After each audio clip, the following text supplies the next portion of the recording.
Well, thank you for joining us for this special podcast right here on KSVPradio.com. We're also being videotaped as well, which you're also going to be able to watch this later on your computer. I'm Mike Jaxson, News Director right here at Pecos Valley Broadcasting. Joining us right now is Wendel Malone. He is the Regional SkyWarn Coordinator for Eddy County and Culberson County, and I'm sure, Wendel, there's probably a few other counties that we'll want to throw in along the way as well. Also joining us too is Jim Tucker. He's, I guess, for lack of a better word, you're the Wendel Malone of Chaves County, correct? Yeah, those are some big shoes to fill, but yeah, okay, for the lack of a better term, that'll work. Well, and the reason that we are having this podcast right now is just to kind of introduce you to the SkyWarn weather happenings, whether they be in Eddy or Chaves County. And I know, Wendel, you and I did this last year regarding severe weather, because we've got a lot. We obviously in severe weather season, although it seems like really the only severe weather that we've been having here as of late has been wind and fire and that kind of thing. But we are taping this as of the 4th of April. Wendel, I'm just kind of curious if you could, for people that may not be familiar with the SkyWarn program, why don't you tell us a little bit more about it? Well, good morning, Mike and Jim. Thanks for coming up and being a part of this. SkyWarn is a National Weather Service volunteer program that was started back in the early 1970s. And Weather Service offices all across the nation have groups of volunteers, such as Jim and myself, who participate. And basically, we are severe weather spotters. And Jim is a coordinator, the SkyWarn coordinator for Chaves County. As you mentioned, this will be his second season in this role. Actually, I believe you picked up last fall, so it'll be really your first season. And Jim is a good guy. He's fun to work with. He's an amateur radio operator like I am. And SkyWarn is a big thing now in southeastern New Mexico, Mike, but I remember back when I was a kid growing up back in the 60s and 70s, what was that? Nobody knew what it was. Nobody heard of it. So I'm real happy to see that we have progressed from virtually nothing to where we are today. And what do I mean by that? Well, you mentioned I'm the coordinator for Eddy and Culberson counties. That's true, and I'm also the regional coordinator for all 26 of the Midland National Weather Service forecast offices, counties, 26 counties they have forecast and warning responsibility for. And my job as regional coordinator is I try to help the area coordinators, the local county coordinators, and we have about a dozen of those in the Midland County warning area. And I'm also the net control coordinator for the amateur radio operators that come into the Midland office and set up and help us work SkyWarn ops via amateur radio. It's a big program. It's a good program. I do invest a lot of my time into it. And I think we've got a very successful program now here in southeastern New Mexico. And one of the reasons I wanted to bring Jim up here and get him to talking about what he's doing in Chaves County is because one of my goals is, even though Chaves County is under the Albuquerque National Weather Service forecast jurisdiction, really in southeastern New Mexico there's no boundaries as far as severe weather is concerned. A severe thunderstorm forms on the east face of the Sacramento Guadalupe Mountains, and most of the time they either move east or northeast. They don't care if it's Otero County or if it's Chaves County or if it's Eddy County. And a lot of times what will happen is we'll start getting severe weather reports out of the mountains, and then those storms will progress across the Pecos Valley and Eddy County. And usually, but not all the time, we'll end up getting those severe weather events, and then this will give me a chance to get on the radio, get on the phone, and talk with Jim, and say, hey, you might want to consider activating your spotter group or getting your folks out, start looking, start watching. We're getting hammered with large hail, high winds, flash flooding, or whatever. So it's a coordinated effort that I have taken the initiative and tried to make sure that we're all on the same page, and I think Jim feels the same way. Again, it doesn't matter if you live in Eddy County, Lee County, or Chaves County. Severe weather is severe weather, and it affects us all. I know when Wendel was talking to me about this last week, we mentioned the fact that, of course, last week, we're talking about the last week of March, the first day of April, was a Severe Weather Awareness Week in the state of New Mexico. and this is the reason why we're having this little podcast right now. Anything about last week, Jim, that you would like to address?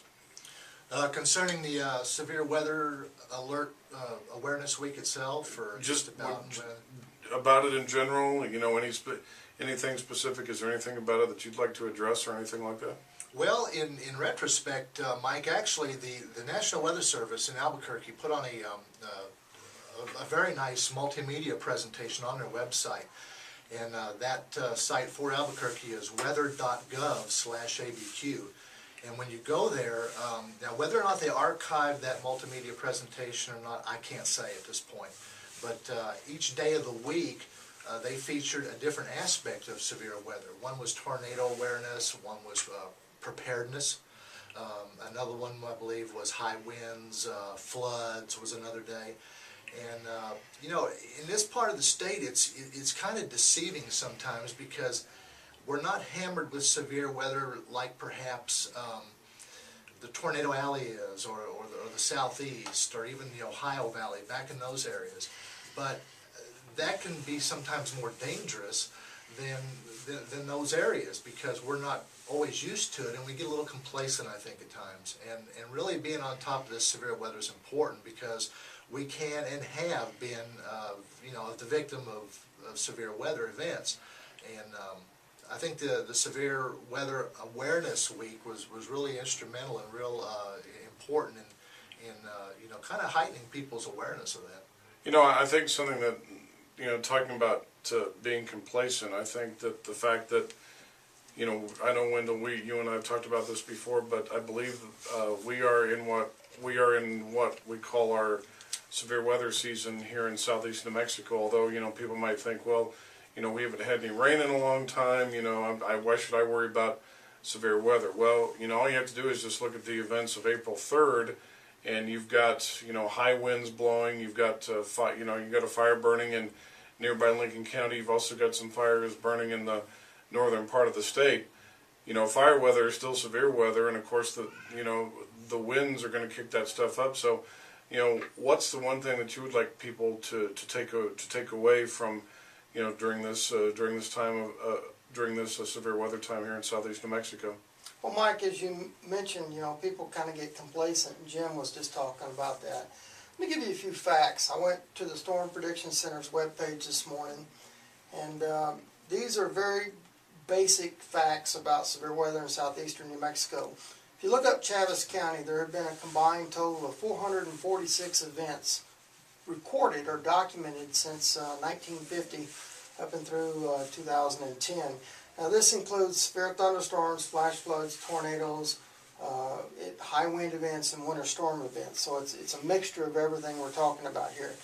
Eddy County has had 823 events, Lee County 746 events. And one thing that Kerry Jones, the warning coordination meteorologist from the Albuquerque Weather Service office, covered when he had the SkyWarn meeting, training meetings in Roswell a couple weeks ago, was really there's not that much difference between Chaves and Eddy counties. And these figures I've just quoted are a little misleading. These are reported events. I've always believed, and I still believe very strongly, that for every severe thunderstorm that's reported or every tornado that's reported in southeastern New Mexico, we probably have one or two more that goes unreported. Now that's changed a little bit since the advent of Doppler radar, so we're getting a little better with Doppler radar. You know, a lot of these warnings are activated off of the radar scans. But as far as tornadoes go, Chaves County since 1950, there's been 43 tornadoes reported. Eddy County's had 53 tornadoes reported, and Lee County's had 92 tornadoes reported. Now back in the 70s and 80s and 1980s, Lee County had a really good, even up into the 90s, had a really good spotter program. And we didn't get rolling in Chaves and Eddy County until the mid-1980s. And it was fairly slow response really up until about the last, I don't know, 5 or 6 years or so. And we've got over 160 spotters registered in Eddy County. And Jim, I don't know what your count out there in Chaves County is, but I know in your meeting you had like 50-something people in that evening meeting. We got a lot of participation, so we're going to see more reports. It doesn't mean we're going to have more severe weather, quite the contrary. It's just what is being reported. So don't let the figures and the facts get you all twisted up and say, well, I live in Chaves County, I don't have severe weather, or I live in Lee County and we get more than Eddy or Chaves County. Lee County may, because they're a little closer to the cap rock, top of the cap rock, the dry line tends to set up in Lee County a little earlier before it works westward into Eddy and Chaves County later in April and May into June. So Lee County may have a little more severe weather than Eddy and Chaves County. I really don't think there's that much difference between Eddy and Chaves counties. You know, Jim, I wanted to touch upon something that you said a second ago about Tornado Alley. Here in southeast New Mexico, or at least in our location, are we on the outer fringe of Tornado Alley? Are we in the middle of it? Just exactly where are we?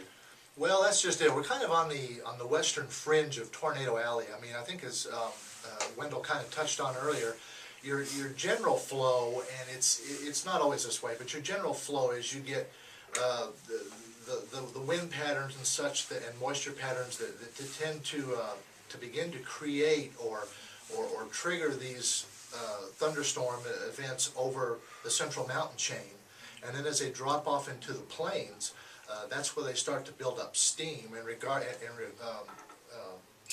According to wherever that dry line is going to determine where they really start. But as they move eastward, the general trend is for them to build into supercells and more tornado producing or large hail producing cells as they move eastward. So as the entire weather systems come off the Rocky Mountains and move into the central time zone, into the central plains, that's where your Tornado Alley occurs. And it's not always directly related to that, but as a general rule it is. So we're kind of on the western fringe, which means we do have a potential. And one of the misnomers too is that all this stuff happens in the springtime. But if Chaves County residents will remember, it was October 21st of last year when we recorded one of our probably longest lived tornadoes in a couple of years in northwest of Roswell, and that was, like I say, in October. So it doesn't just happen in the springtime.